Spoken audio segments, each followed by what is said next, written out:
as well. Thank you. Now, if you'd like to join the conversation, we'd love for you to send in your comments to our WhatsApp, Twitter, or YouTube platform. Our WhatsApp number is 0809 444 0981.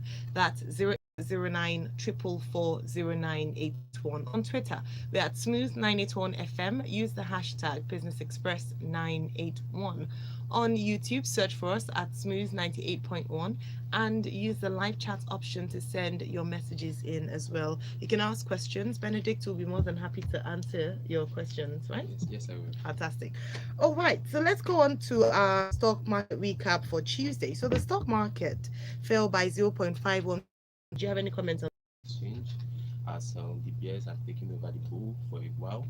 So we just believe that this trend is going to continue, and it's very quite surprising because recently we've been seeing some positive earnings results from companies, and this has not in any way boiled the performance of the Nigerian stock exchange. So it's really quite shocking. So we still expect to see the bearish performance continue in the next. All right. Okay. Thank you very much. Now, yesterday, before we go on to today's news stories, I'd like us to go back to the questions I was asked yesterday during the show. And one that came up a number of times was the impact of the US-China trade war on Nigeria. How does this affect Nigeria? Okay. In order for us to get a clear understanding of the impact this will have on the Nigerian economy, we need to understand what it has on the global economy. Now, we Right. know that China is basically the largest exporter of goods and services, and with them being on a constant trade war with the United States, we've seen a lot of imposition of traffic and tariffs on both sides, China. And this sales reduction in sales has led to a reduction in employment as well, and this has led to a reduction in global demand. Yes. And we also know that China is also but in June, we noticed that the US and the China they kind of struck it off and came to an agreement where they would just make things better. Although President Donald Trump said that he was not going to remove the already existing tariffs. Okay. But then, to end of July, we saw Donald Trump coming out to say he was going to impose an extra 10% on the remaining 300 billion Chinese goods coming to the United States, and this in turn led to a decline, constant decline in the price of crude oil from there to current day. And then just yesterday, we noticed that the crude oil price fell below the $60 margin, Yeah.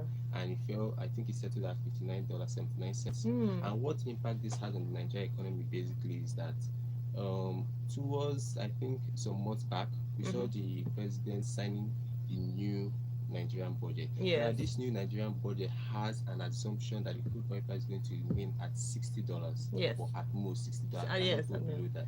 Now, with this and the crude oil falling below that, it means that Nigeria has to fund its revenue shortfall by borrowing money. Okay. And in that, you are going to borrow money, this is going to increase our debt to service ratio, and this is not good for the Nigerian economy at all. So with crude oil price falling low and low, and with what the CBN governor MFLS said that if crude oil price should fall within the range of $40 to $50, there might be a devaluation in the currency of the naira, and this is very bad for the nation because this could also lead to a possible recession like we saw in 2016 when crude oil price fell to $40 and Nigeria fell into recession. So the impact this have on Nigeria is very dire, as if nothing is done to resolve the current US-China trade war, we could be in a possible recession with crude oil falling.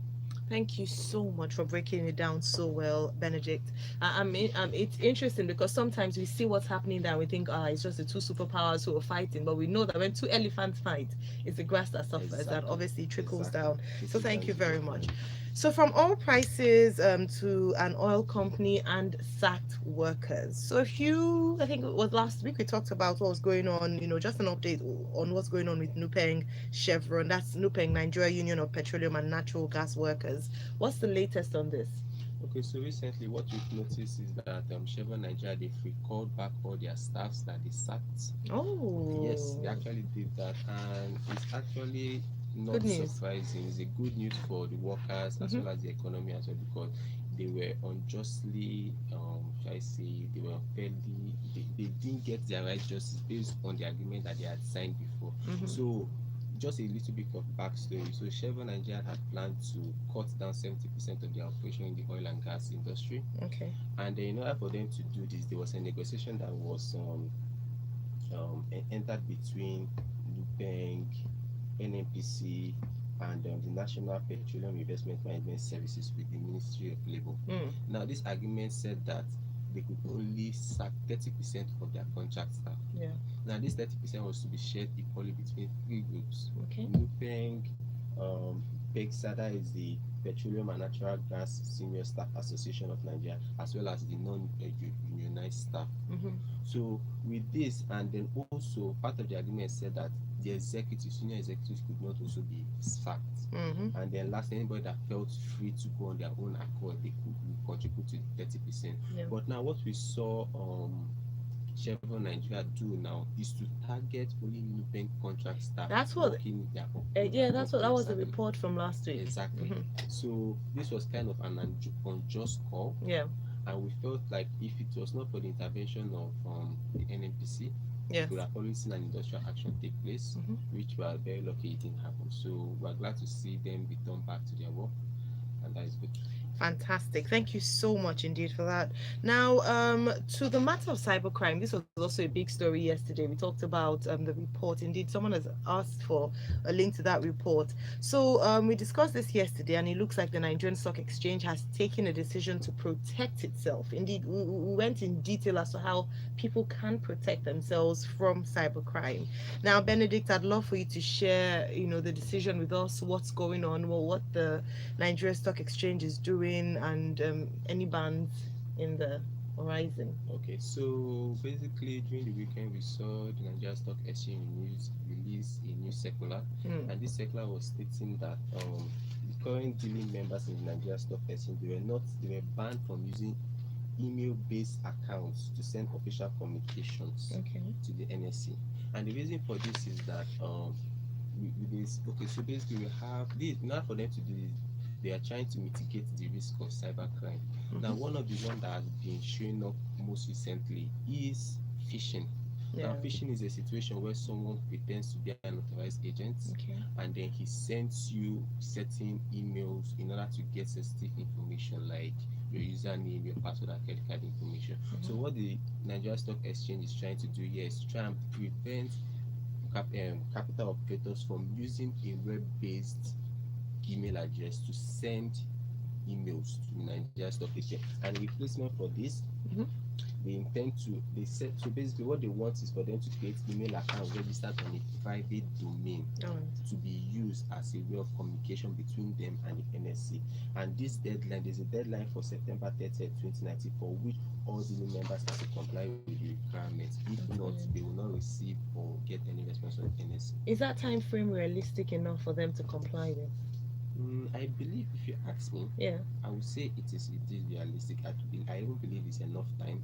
So more than enough time. Exactly. So I mean, given the dire situation, cybercrime is not. It has to be handled immediately. These are people's data we're talking about, and any release of someone's personal information can just lead to a massive fraud in the economy, which we do not want to see. Thank you so much. Now we have a question here from Ohu on WhatsApp. Now, if you'd like to send your messages to WhatsApp, it's 0809 444 0981.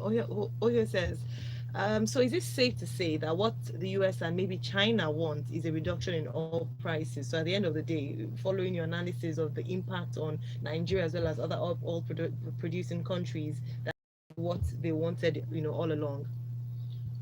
Well, that is difficult to say because I do not believe China and US have any planned arrangement in the back room intending to drop the price of crude oil. Although we've noticed that China attempts to violate the sanction that was placed on the Iran oil exports. They want to buy oil from Iran despite the sanction that was placed on the United States on them.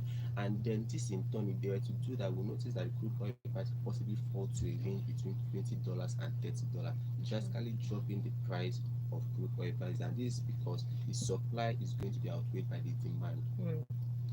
Or rather, it's going to be outweighed by the demand. So basically, we notice that this actually, so in response to this question, I don't believe that they have any shared arrangement in order to reduce the price of crude oil.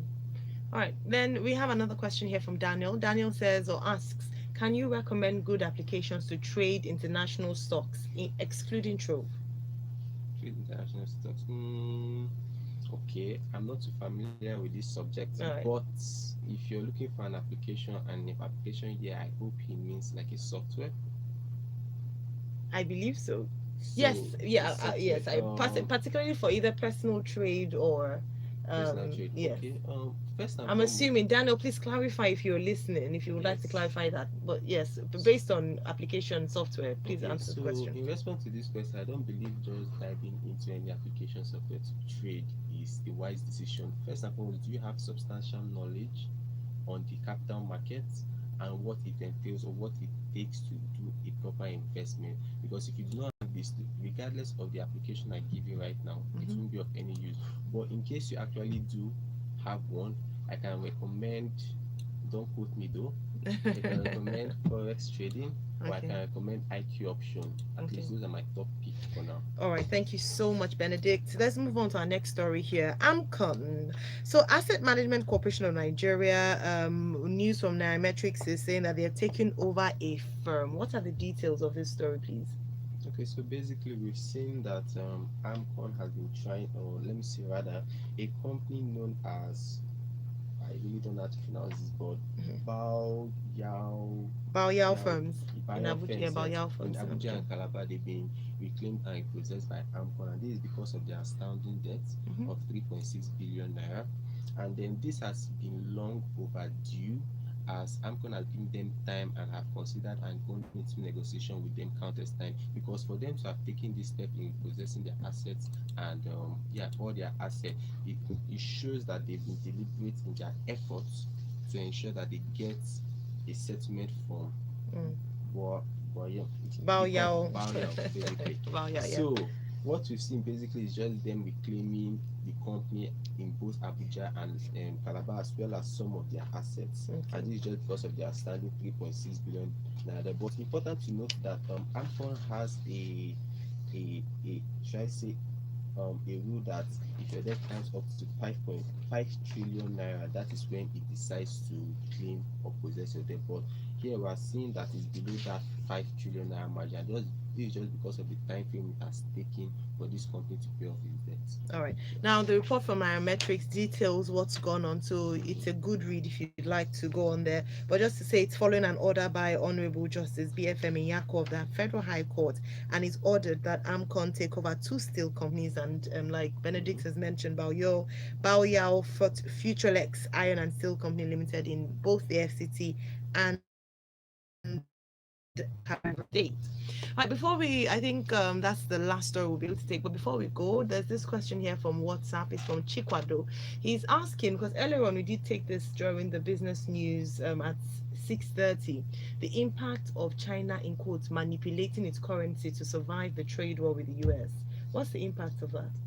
Okay, so well, if you look back on China, we Mm, know that China has, I mean, comparing China and the United States is not really one to struggle in times, so it's not really one to really cope well in times of bad times. But China have a history of coping in the midst of economic downturn, and we believe that this devaluation in currency is just a way for them to mitigate the possible losses they mm-hmm. could face from this US trade election, basically. All right. Thank you so much. Thanks, Remy. I see your message. Unfortunately, this is all we can take on the show this morning, but a big, big thanks to you, Benedict, from Afrinvest for being such a great analyst this morning on Business Express 981. For those who are asking, Rotis is on leave. Not to worry. He'll be back up on Monday, so not next week.